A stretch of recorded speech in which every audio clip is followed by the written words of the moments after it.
கிறிஸ்துவுக்குள் பிரியமானவர்களே, கர்த்தரும் இரட்சகருமாய் இயேசு கிறிஸ்துவின் ஈடு நீதி நாமத்தினாலே உங்கள் யாவருக்கும் என் அன்பின் வாழ்த்துக்கள் தெரிவித்துள்ளேன். தேவன் அருளிய அப்பம் மினிஸ்ட்ரி மூலியமாக உங்களோடு சந்திப்பதில் மிகுந்த மகிழ்ச்சி அடைகிறேன். அதிகால வேளையிலே வேத பகுதி நாம் தியானித்து புதிய நாளுக்காக நாம் ஜெபிக்கிறோம். ஆதியாகமம் 12ஆம் அதிகாரம் 1 முதல் 3 ஆகிய வசனங்கள்.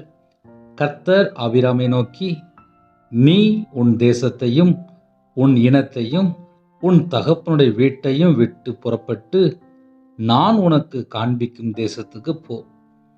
நான் உன்னை பெரிய ஜாதியாக்கி உன்னை ஆசீர்வதித்து உன் பெயரை பெருமைப்படுத்துவேன். நீ ஆசீர்வாதமாயிருப்பாய். உன்னை ஆசீர்வதிக்கிறவர்களை ஆசீர்வதிப்பேன், உன்னை சபிக்கிறவனை சபிப்பேன்.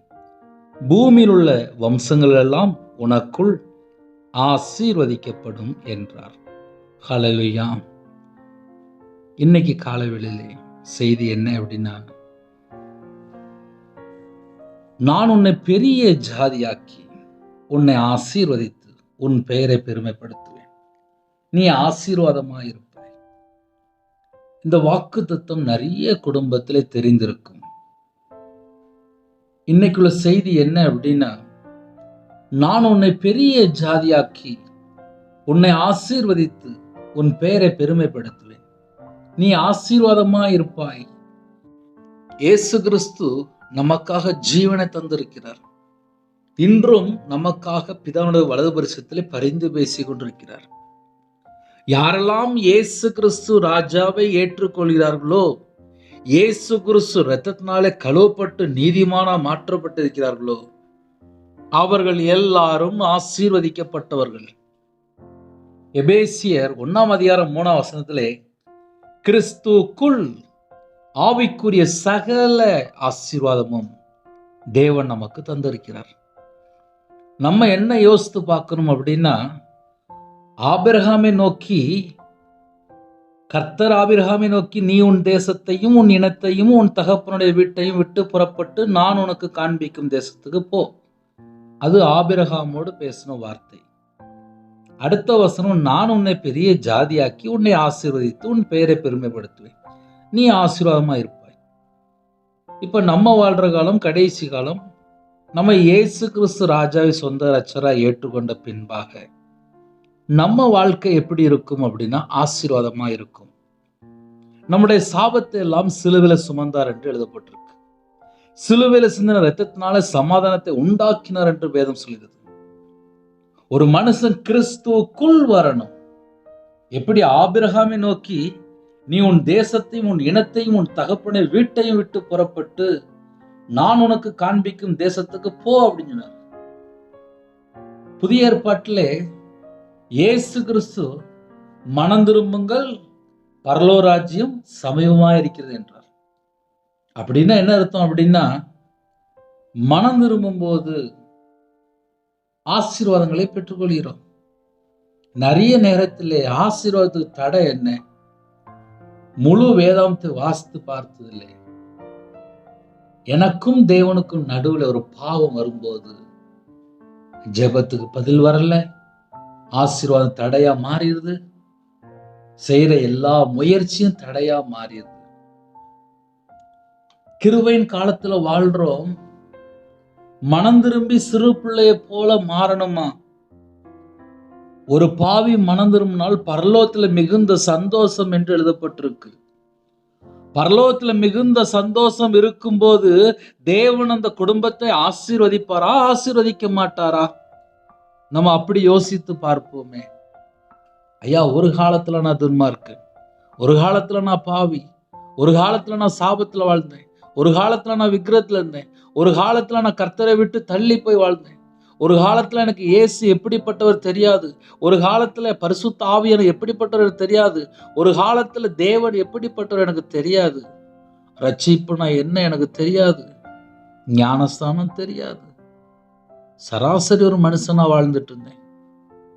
என்னைக்கு கையில பைபிள் எடுத்துனோ, என்னைக்கு வசனத்தை வாசிக்க ஆரம்பித்தனோ, அதை தியானிக்க ஆரம்பிச்சனோ, எப்போ என் இருதயத்துக்குள்ளே பரிசுத்த ஆவியானவர் பேச ஆரம்பித்தாரோ, தேவனுடைய வார்த்தைக்கு நான் எங்கெல்லாம் கீழ்ப்படியல, எங்கெல்லாம் நான் கர்த்தரை விட்டு தள்ளி போய் வாழ்றேன், இதை எப்ப நான் யோசித்து ஐயோ என் வாழ்க்கையிலே கர்த்தரை விட்டு தள்ளி போன காரியங்கள் இருக்கு அப்படின்னு சொல்லி உணர்ந்து மனம் திரும்ப ஆரம்பிச்சேனோ அப்பந்தான் குடும்பம் ஆசீர்வதிக்கப்பட்டுச்சு. கர்த்தர் ஆபிரகாமை நோக்கி, நீ உன் தேசத்தையும் உன் இனத்தையும் உன் தகப்பனுடைய வீட்டை விட்டு புறப்பட்டு நான் உனக்கு காண்பிக்கும் தேசத்துக்கு போ. அது ஆபிரகாமோட சொன்ன வார்த்தை. இப்ப புதிய ஏற்பாட்டிலே நம்ம கிறிஸ்துவுக்குள் வரணும், ஞானஸ்தானம் எடுக்கணும், அபிஷேகத்தை பெற்றுக்கொள்ளணும், பரிசுத்தாவை பெற்றுக்கொள்ளணும். நமக்கு புதிய ஏற்பாட்டில் ஏகப்பட்ட காரியம் இருக்கு. வசனத்தை கை கொள்ளணும், நீதிமான் இருதயத்துக்குள்ள தேவன் அருளிய வேதம் இருக்குன்னு சொல்லி போட்டிருக்கு. நீதிமான் யாருன்னு சொல்லி பார்க்கும்போது என்னோட வார்த்தைக்கு கீழ்ப்படிவாங்க, நீதிமான் வசனத்தை கை கொள்வாங்க, நீதிமான் தேவனுக்கு பிரியமானபடி வாழ்வாங்க. ஒரு மனுஷன் தேவனுக்கு பிரியமானபடி வாழ்ந்தால் ஆபிரகாமுடைய ஆசீர்வாதம் உண்டு. கலாத்தியர் 3 அதிகாரம் 13, 14 ஆகிய வசனம் எழுதப்பட்டிருக்கு. நம்ம வாழ்க்கை ஆசீர்வாதமா இருக்கணும் அப்படின்னா எனக்கும் தேவனுக்கும் உள்ள தொடர்பு, உறவு, ஐக்கியம் எப்படி இருக்கு, இத முதல்ல காலவேளையிலே நம்ம ஆராய்ந்து பார்க்கும்போது ஆபிரகாமுடைய ஆசீர்வாதத்தை நாமும் பெற்றுக்கொள்ள முடியும். ஒரு குடும்பம் ஆசீர்வதிக்கப்படணும் அப்படின்னா அந்த வீடு சுத்திகரிக்கப்படணும், அந்த குடும்பம் சுத்திகரிக்கப்படணும். அவனுடைய வாழ்க்கையில கர்த்தரை விட்டு தள்ளி போன காரியங்கள் எதெல்லாம் சொல்லி பார்த்து மனம் திரும்ப வேண்டும். அவங்க இருதயத்துக்குள்ளே கர்த்தரை விட்டு தள்ளி போற காரியங்கள் எதெல்லாம் இருக்கு அதை யோசிக்கணும். வீட்டுக்குள்ள விக்கிரகம் இருக்கா, உலக வழிபாடு இருக்கா, இதெல்லாம் செக் பண்ணி பார்க்கணும்.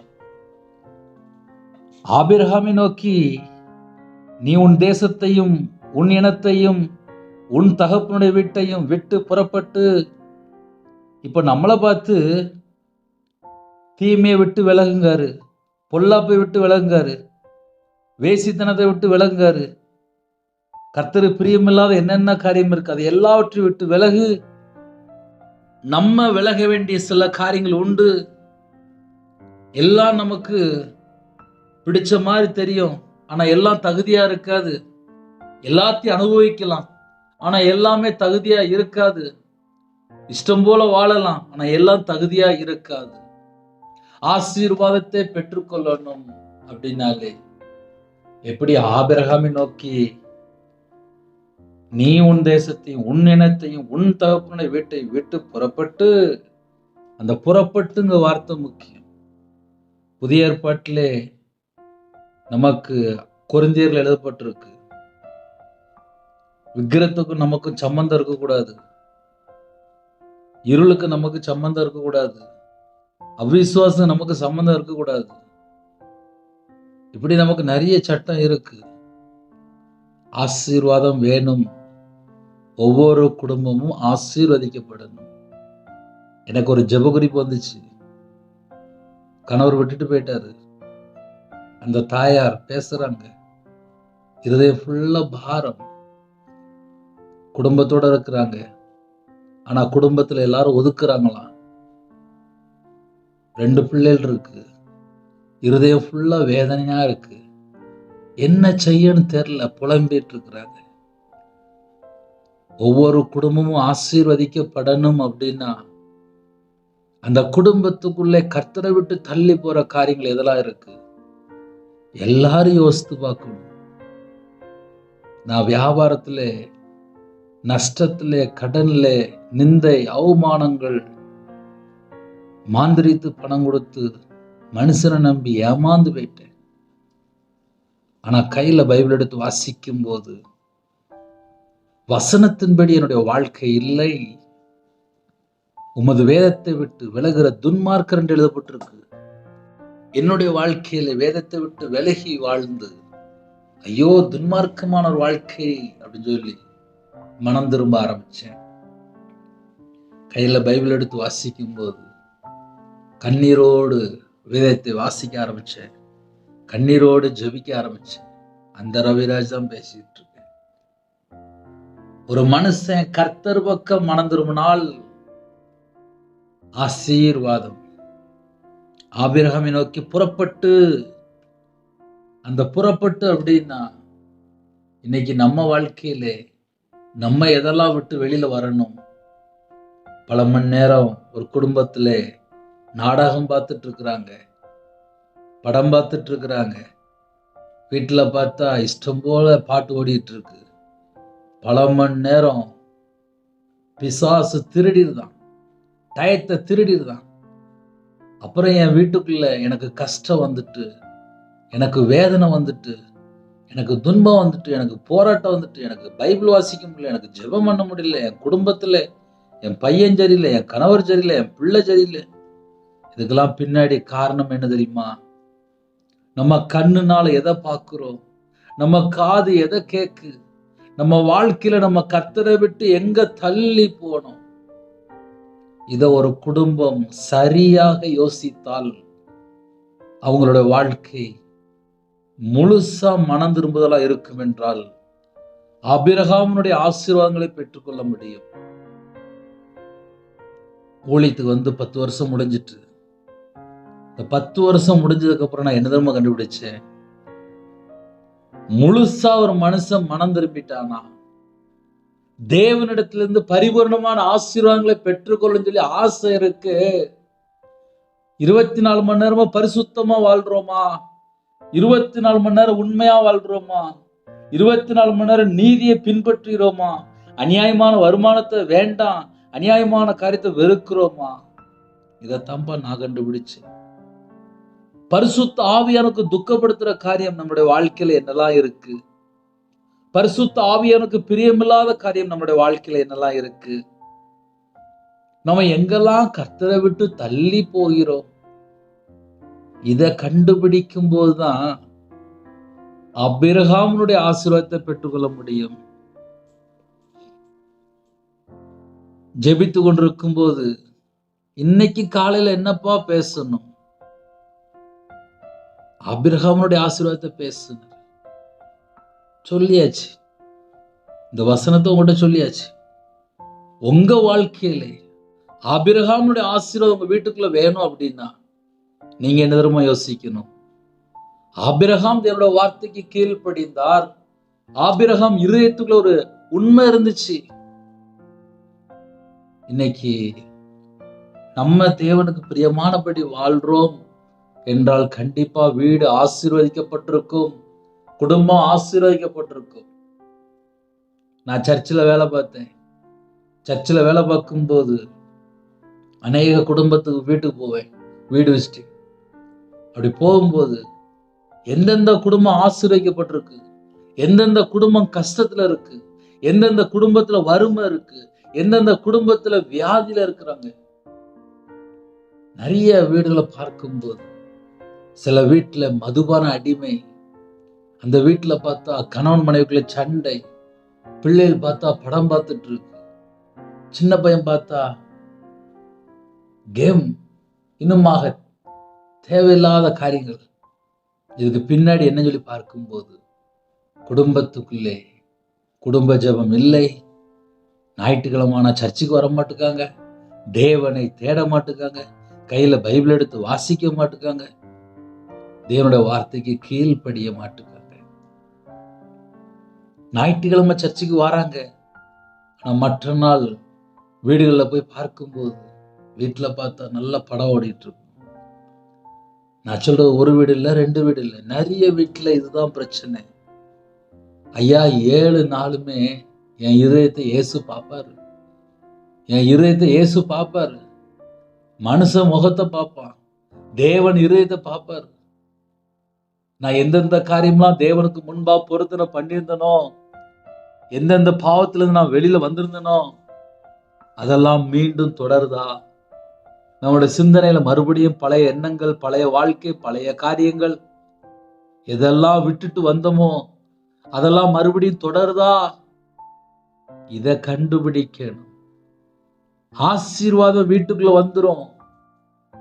ஆனால் வீட்டுக்குள்ள பாவம் இருந்துச்சுன்னா என்ன ஆகும்? ஆசீர்வாதம் வாசப்படியிலே தான் இருக்கும், வீட்டுக்குள்ள வராது. ஒரு மனுஷனுடைய வாழ்க்கையில வீட்டு வாசப்படியில பாவம் படுத்திருந்தால் அந்த வீட்டுக்குள்ள எப்படி ஆசீர்வாதம் வரும்? எனக்கும் தேவனுக்கும் உள்ள உறவு சரியா இருந்துச்சு அப்படின்னா, நான் தேவனோடு நடக்க ஆரம்பிச்சிட்டேன்னா, நான் தேவனோடு பழக ஆரம்பிச்சிட்டேன் அப்படின்னா, தேவ சித்தத்தை நான் அறிந்து கொண்டால், தேவனுக்கு பிரியமானபடி எப்படி வாழணும் சொல்லி நான் புரிந்து கொண்டால் என் குடும்பம் கட்டப்படும். இதுதான் பைபிள் ரகசியம். நிறைய குடும்பத்திலே நம்ம என்ன யோசித்து பார்ப்போம் அப்படின்னா, பிரதர் நான் பைபிள் வாசிக்கிறேன், ஜெபம் பண்றேன், பாட்டு படிக்கிறேன், எல்லாம் செய்றேன். சரி, பழைய காரியங்கள் தொடருதா? பழைய எண்ணங்கள், பழைய சிந்தனைகள், இதைத்தான் நம்ம செக் பண்ணி பார்க்கணும். நம்ம பைபிள் வாசிக்கும் போது நம்ம இருதயத்துக்குள்ள ஆவியானவர் பேசுவார். நம்ம ஜெபிக்கும் போது நம்முடைய தேவன் ஜெபத்தை கேட்கிறவர். நம்ம துதிக்கும் போது தேவ பிரசன்ன இறங்கி வரும், கட்டுகள் உடைக்கப்படும். ஸ்தோத்திர பலி செலுத்தும் போது நம்ம குடும்பம் ஆசீர்வதிக்கப்படும். இன்னும் ஆவிக்குரிய வாழ்க்கையில் ஆசீர்வாதத்தை பெற்றுக்கொள்ளணுமா? ஆபிரகாமை நோக்கி, நீ உன் தேசத்தையும் உன் இனத்தையும் உன் தகப்பன் வீட்டையும் தகப்பனுடைய வீட்டையும் விட்டு புறப்பட்டு நான் உனக்கு காண்பிக்கும் தேசத்துக்கு போ. ஒரு ஆர்டர், எப்படி கவர்மெண்ட்ல ஒரு ஆர்டர் வருதோ அதே போல தேவன் ஆபிரகாமோட ஒரு கட்டளை கொடுக்கிறார். அந்த கட்டளைக்கு கீழ்ப்படியும் போது தேவன் ஆபிரகாமை பார்க்கிறார். அதுக்கப்புறம் தான் ஆசீர்வாதம். நான் உன்னை பெரிய ஜாதியாக்கி, ஒரு கட்டளை கொடுக்கும் போதே ஆசீர்வாதத்தையும் சேர்த்து தராரு. நான் மறுபடியும் சொல்றேன், ஒரு கட்டளை நமக்கு தராரு. அந்த கட்டளை நமக்கு தரும்போது ஆசீர்வாதத்தையும் சேர்த்து வச்சிருவாரு. நம்ம எந்த அளவுக்கு நம்ம கட்டளைக்கு கீழ்ப்படுகிறோமோ ஆசீர்வாதத்தை அந்த அளவுக்கு நம்ம சுதந்திரித்துக் கொள்ள முடியும். ஐயா, அதுக்கு தடையா இருக்கிறது யாரு அப்படின்னா லோத்து. நல்லா புரிந்து கொள்ளணும். ஆபிரகாம புறப்பட்டு போய் சொன்னாரு, ஆனா கூட ஒட்டிக்கிட்டது யாரு? லோத்து. அந்த லோத்து பிரிஞ்சதுக்கு அப்புறம் தான் மறுபடியும் ஆசீர்வாதம். நம்ம வாழ்க்கையில் நம்ம என்ன யோசிக்கணும் அப்படின்னா, நான் எல்லா வார்த்தைக்கும் நான் தேவனுக்கு கீழ்ப்படுகிறேன் அப்படின்னு நம்ம இருதயம் ஸ்டேட்மெண்ட் இருந்தாலும் நம்ம கூட இருக்கிற நபர்கள் சரியான நபரா? ஒருவேளை ஃபேமிலியா இருக்கலாம், சொந்த பந்தமா இருக்கலாம், தேவையில்லாத உறவுகளா இருக்கலாம், தேவையில்லாத நபர்களா இருக்கலாம், தேவையில்லாத ஃப்ரெண்ட்ஷிப்பா இருக்கலாம், தேவையில்லாத யாரோ ஒரு நபர் நம்ம கூட இருக்கிறாங்களா? அவங்க நல்லவங்களா? அவங்க தேவனுக்கு பிரியமான நபரா? அப்படிலாம் நம்ம யோசித்து பார்க்கணும். இதை ஏன் சேர்த்து சொல்ல வேண்டியது அப்படின்னா, 4வது வசனத்திலே கர்த்தர் ஆபிரகாமுக்கு சொன்னபடியே அவன் புறப்பட்டு போனான். ஆபிரகாமுக்கு கர்த்தர் சொன்னபடியே அவன் புறப்பட்டு போயிட்டான். ஆனா கூட யார் வந்தா? லோத்தும் அவனோட கூட போனான். இப்ப கூட போனது யாரு? லோத். என்னைய இயேசு கிறிஸ்து அழைச்சாருப்பா. என்னைய 2016 அபிஷேகம் பண்ணி கையில சாவி கொடுத்து அழைச்சாரு. இது என் வாழ்க்கையில எனக்கு தேவன் கொடுத்த தரிசனம் 2016. ஆனா 2026 வாழ்ந்துட்டு இருக்கேன். 10 வருஷம் முடிஞ்சு போச்சு. ஆனா கூட டிராவல் பண்ணும்போது கர்த்தருக்கு பிரியமில்லாத ஒரு நபர் இருந்தால் வாழ்க்கையில நஷ்டம் வரும். நான் சொல்ற எத்தனை பேருக்கு புரியுது? அபிஷேகம் பண்ணி தேவன் வேறு பிரித்து, நீ தேவையில்ல இடத்துல இருக்கிற, அங்கிருந்து புறப்பட்டு போ அப்படின்னு சொல்லி பிரிச்சு அழகா தேவன் ஆசீர்வதிக்கிறார். இந்த 10 வருஷத்துல தேவன் ஒரு குடும்பத்தை எப்படி ஆசீர்வதிப்பார் அப்படின்னு பார்க்கும்போது என் வாழ்க்கையில நான் பார்த்திருக்கேன். அதே நேரத்துல கர்த்தருக்கு பிரியமில்லாத ஒரு நபர் வந்தா கூட நஷ்டத்தையும் பார்த்திருக்கேன். நான் ரெண்டையும் சொல்றேன். ஏன் சேர்த்து சொல்லிக்கிறேன் அப்படின்னா, ஆவிக்குரிய பிள்ளைகள் புரிந்து கொள்ளணும். ஆபிரகாமை புறப்பட்டு போய் சொல்லும் போது கூட லோத்தும் புறப்பட்டு போயிட்டாரு. அங்கதான் பிரச்சனை ஆரம்பிக்கும். நம்ம வாழ்க்கையிலே தேவன் நம்ம குடும்பத்தை ஆசீர்வதிக்கணும் அப்படின்னா நம்ம கூட டிராவல் பண்ற அந்த கூட இருக்கிற நபர்கள், கூட இருக்கிறவங்க, அவங்க யாரு என்பதை யோசித்து பார்க்கணும். ஐயா, நான் சர்ச்சில் ஆல்டர்ல போய் அழுறேன். எப்படி அழுறேன்? நான் உங்களை விட்டு தள்ளி போயிட்டப்பா. நான் பாவியா வாழ்ந்துட்டேன். நான் துன்மார்க்கனா வாழ்ந்துட்டேன். நான் விக்கிரத்துக்கு பணம் கொடுத்துட்டேன். நான் மாந்திரியத்துக்கு பணம் கொடுத்துட்டேன். நான் மனுஷன் நம்பி பணம் கொடுத்துட்டேன். உங்களை விட்டு நான் தள்ளி போயிட்டேன். நான் உங்களை விட்டு தள்ளி போயிட்டேன்ப்பா. என்னை மன்னிச்சிருங்கப்பான்னு சொல்லி சர்ச்சில் போய் ஆல்டரில் போய் கண்ணீரோடு ஜெபம் பண்ணுறேன். என் ஜெபத்தை தேவன் கேட்டார். என் மனைவி அதே போல் கண்ணீரோடு ஜெபம் பண்ணா. 2 பேரோட ஜெபத்தையும் தேவன் கேட்டு ஜீவனை தந்து கிருபை தந்து இந்த நிமிஷம் வரையும் உயிரோட வச்சிருக்காரு. உயிர் பிச்சை, அவ்வளோதான் சொல்ல முடியும். ஆனால் கூட ஒரு நபர் டிராவல் ஆகும்போது எல்லாமே நஷ்டமாகுது. அந்த கூட இருக்கிற நபர் யாரு? இதை ஒரு மனுஷன் கண்டுபிடிக்கணும். லோத்தும் அவனோட கூட போனான். அதான் முக்கியம். ஆசீர்வாதத்தை பெற்றுக்கொள்ளணும் அப்படின்னு சொல்லி ஆசை இருக்கு. சில குடும்பங்கள் பரிபூர்ணமா ஆசீர்வதிக்கப்பட்டு இருக்கு. இந்த செய்தி நம்ம பேசும்போதே நம்ம எப்படி யோசித்து பார்க்கணும் அப்படின்னா, நம்ம கூட இருக்கிற நபர் நம்ம வீட்டில் நம்ம குடும்பத்தில் ஓரளவு பிஸ்னஸ் இல்லை கம்பெனி இல்லை வேலை எந்த பகுதியாக இருந்தாலும் சரி, கூட இருக்கிற நபர்கள் எல்லாருமே யாருன்னு சொல்லி என்பதை கொஞ்சம் பொறுமையாக நம்ம யோசித்து பார்க்கணும். ஆனால் ஆசீர்வாதத்து தடை இருக்குது அப்படின்னா செக் பண்ணி பார்க்கணும். எப்படி செல்ஃபோனில் காலைல தூங்கி எழுந்திரிச்சோன்னு சார்ஜ் இல்லை அப்படின்னு சார்ஜ் நம்ம போடுறோமோ, அதே போல் ஆவிக்குரிய வாழ்க்கையிலே நம்ம கூட யார் ட்ராவல் ஆகுறா அதை கொஞ்சம் செக் பண்ணி பார்க்கணும். ஹல்லேலூயா. அதை நாம் சரி செய்து கொள்ளும்போது, நான் உன்னை பெரிய ஜாதியாக்கி உன்னை ஆசீர்வதித்து உன் பெயரை பெருமைப்படுத்துவேன். தேவன் ஆசீர்வதிக்கும் போது பெரிய ஜாதியாக மாற்றிடுவார், ஆசீர்வதிப்பார், பெயரை பெருமைப்படுத்துவார், ஆசீர்வாதமாக வச்சிருப்பார். 4 பாயிண்ட் இருக்கு, மறுபடியும் சொல்கிறேன். பெரிய ஜாதியாக மாற்றிடுவார். நான் தேவனோட வார்த்தைக்கு கீழ்ப்படி ஆரம்பிக்கும் போது பெரிய ஜாதியாக மாற்றிடுவார், ஆசீர்வதிச்சிருவார், சந்தேகமே இல்லை. பெயரை பெருமைப்படுத்துவார், ஆசீர்வாதமாக இருப்பேன்.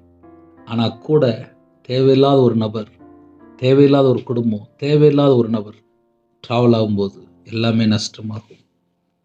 நான் சொல்கிற எத்தனை பேருக்கு புரியுது? ரொம்ப கேர்ஃபுல், ரொம்ப கவனமாக கவனிக்கணும்.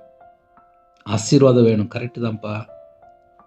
ஆபிரகாம் புறப்படும் போது லோத்தும் புறப்பட்டுட்டாரே, அதான தடையாயிட்டு. என்னை தேவன் அழைக்கும் போது, அப்பா நான் வாரேன்ப்பா, 40 நாள் பாஸ்டிங் போட்டு ஜெபம் பண்ணேன், நான் வாரேன்ப்பா, யாரை நான் அனுப்புவேன், நான் போகிறேன்ப்பா அப்படின்னு மிஷினரி ஊழியத்துக்காக 40 நாள் பாஸ்டிங் போட்டு ஜெபம் பண்ணிட்டு இருந்தேன். கர்த்தர் அபிஷேகம் பண்ணி அழைத்தார். இன்னைக்கு கர்த்தருடைய வார்த்தையை பேசுறதுக்கு உயிர் பிச்சை கொடுத்துருக்காரு. வேற ஒரு வார்த்தையுமே இல்லை, உயிர் பிச்சை, ஜஸ்ட் அவ்வளோதான். கிருபையின் காலத்தில் வாழ்கிறோம். கொரோனாவுக்கு அப்புறம் 5 வருஷம் ஆச்சு. இந்த 5 வருஷம் நம்ம உயிரோடு இருக்கோம் அப்படின்னா உயிர் பிச்சை, அவ்வளோதான். பெருமை பாராட்டுறதுக்கு ஒன்றும் இல்லை. கிருபை நாட்களிலே நாட்களை வேஸ்ட் பண்ணும்போது நம்ம ஜட்ஜ்மெண்ட் டேல போய் நிற்கணும். நம்ம குடும்பம் ஆசீர்வாதமாக இருக்கணும் அப்படின்னா நம்ம கூட ட்ராவல் பண்ணுற தேவையில்லாத நபர்கள் யாராவது இருக்கிறாங்களா ஆராய்ந்து பார்க்கணும். அதை செக் பண்ணி பார்த்து விளக்கும் போது தான் பெரிய ஜாதி ஆசீர்வாதம், பெயரை பெருமைப்படுத்துவார், ஆசீர்வாதமாக இருக்க முடியும். ஒருவேளை நம்மளை யாராவது ஆசீர்வதிக்கிறாங்களா, அந்த குடும்பம் ஆசீர்வாதமாக இருக்கும். நம்மளை யாராவது சபிக்கிறாங்களா, அந்த குடும்பம் பட்டு போகும், சபிக்கப்பட்டு போகும். ஏன்னா அப்படிதான் போட்டிருக்கு. உன்னை சபிக்கிறவனை சபிப்பேன்னு சொல்லி முடிச்சிட்டார். பூமியில் உள்ள வம்சங்கள் எல்லாம் உனக்குள் ஆசீர்வதிக்கப்படும். எதனால் அப்படி சொன்னாரு? பூமியில் உள்ள வம்சங்கள் எல்லாம் உனக்குள் ஆசீர்வதிக்கப்படும். எதனால? தேவனுடைய வார்த்தைக்கு கீழ்ப்படியும் போது இவ்வளவு கிஃப்ட் இருக்கு. இந்த கிஃப்ட் நம்ம வாழ்க்கையில வேணும் அப்படின்னா அதுக்கு என்ன வேணும் அப்படின்னா நீடிய பொறுமை. நம்ம கூட யாரு டிராவல் பண்றா? மனம் திரும்பி பாவ மன்னிப்பு பெற்றுக்கொண்டு கிறிஸ்துவுக்குள் நம்ம இருக்கிறோமா? தேவ திட்டத்துக்குள் இருக்கிறோமா? தேவனுக்கு பிரியமானபடி வாழ்றோமா? பரிசுத்தமா வாழ்றோமா? உண்மையா வாழ்றோமா? நீதியை பின்பற்றுகிறோமா? செம்மையான வாழ்க்கை இருக்கா? இதை நம்ம செக் பண்ணாலே போதும். ஒருவேளை கர்த்தருடைய வார்த்தை விட்டு விலகியோ ஒரு துன்மார்க்கமான வாழ்க்கை இருந்தால் உடனே என்ன செய்யணும் அப்படின்னா, இந்த நிமிஷம் முதல் கொண்டு நான் கர்த்தருக்காக வாழ போறேன் தீர்மானம் எடுத்தாச்சுன்னா போதும். அந்த தீர்மானம் எப்படி இருக்கணும் அப்படின்னா, 24 மணி நேரமா நான் கர்த்தருக்காக வாழ்வேன். 24 மணி நேரம் கர்த்தருக்காக வாழ்வேன்னா என்ன அர்த்தம் அப்படின்னா, உலகத்துல எதுலையும் போய் நான் சிக்கி கொள்ள மாட்டேன். உலக ஆசையோ, உலக இச்சையோ, இல்ல பண ஆசையோ, பொருள் ஆசையோ, நகை ஆசையோ, மண் ஆசையோ எதுவுமே வேண்டாம். தேவன் நமக்கு எல்லாமே தருவார். நம்ம தேவனுக்கு பிரியமானபடி வாழ்ந்தால் போதும். ஹல்லேலூயா. ஜெபிப்போமா? இருக்கிற இடத்துல கண்களை மூடி நாம் ஜெபம் செய்வோம். கிருபை மகிமை அந்த பரிசுத்தமுள்ள நல்ல பிதாவே, நன்றியோடு துதிக்கிற சொல்கிறோம்ப்பா. ஆபிரகாமோட பேசின தேவன் இன்று எங்களோட பேசியிருக்கிறீங்கப்பா. எங்க வாழ்க்கையிலே கர்த்தரை விட்டு தள்ளி போற காரியங்கள் எதுவா இருந்தாலும் எங்களை மன்னிச்சிருங்க. யாரெல்லாம் இந்த செய்தியை கேட்டு தேவன் பக்கம் முழுசா நான் மனம் திரும்பணும்னு சொல்லி அர்ப்பணிக்கிறாங்களோ, கர்த்தர் உங்க பிள்ளைகளை தொடுங்க.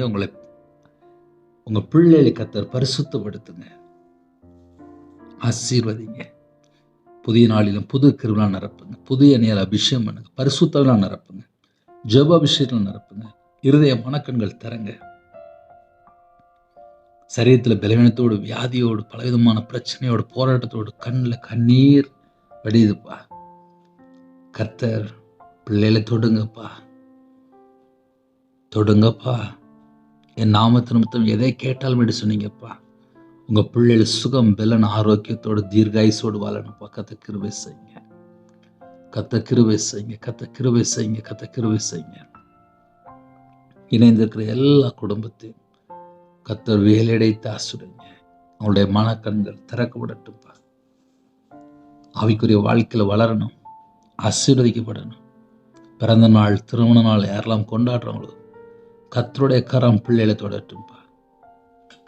எல்லா தடையெல்லாம் நீக்கி ஆசீர்வதிங்க. நிரப்பப்பட்ட பாத்திரமா இருக்கணும், நிரம்பி வழிகிற பாத்திரமா இருக்கணும், கர்த்தருக்காக வாழக்கூடிய ஜனமா இருக்கணும். எல்லா குடும்பத்தையும் கர்த்தர் பரிபூர்ணமா ஆசீர்வதிங்க. ஆபிரகாமுடைய ஆசீர்வாதத்தை பெற்றுக்கொள்ள எங்களை தாழ்த்தீரோம். தேவன் அருளி அப்ப மினிஸ்டர் மூலியமா இணைந்திருக்கிற குடும்பங்கள் கிறிஸ்துவுக்குள் இருக்கணும். ஆட்டுக்குட்டியான ரத்தத்தினால கழுவப்பட்டிருக்கணும். ஆட்டுக்குட்டியான ஜீவபுஸ்தகத்துல பேர் எழுதப்பட்ட பிள்ளைகளா இருக்கணும். அப்படிப்பட்ட கிருபைகள் எங்களுக்கு வேணும்ப்பா. கர்த்தர் கிருபை செய்யுங்க. என் நாமத்து நிமித்தம் எதை கேட்டாலும் என்று சொன்னீங்க. இயேசு கிறிஸ்து நாமத்தினால கேட்கிறோம்ப்பா.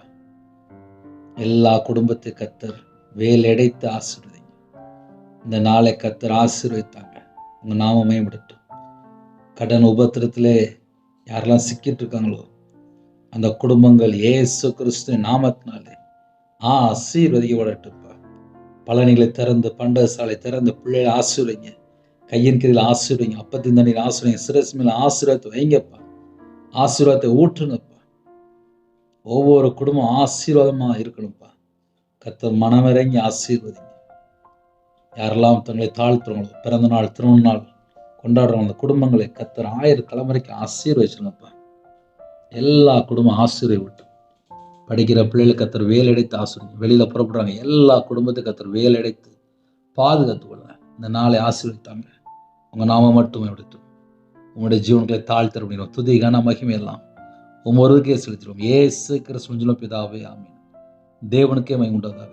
கிறிஸ்துவுக்குள் பிரியமானவர்களே, 9442504351 என்ற நம்பரை தொடர்ந்தால் உங்களுக்காக குடும்பத்துக்காக ஜெபிப்போம்.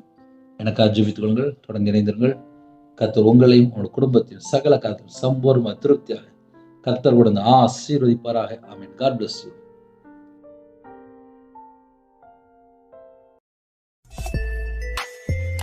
Thanks for watching. Please subscribe our channel. Click the like and share. Click the bell. God bless you.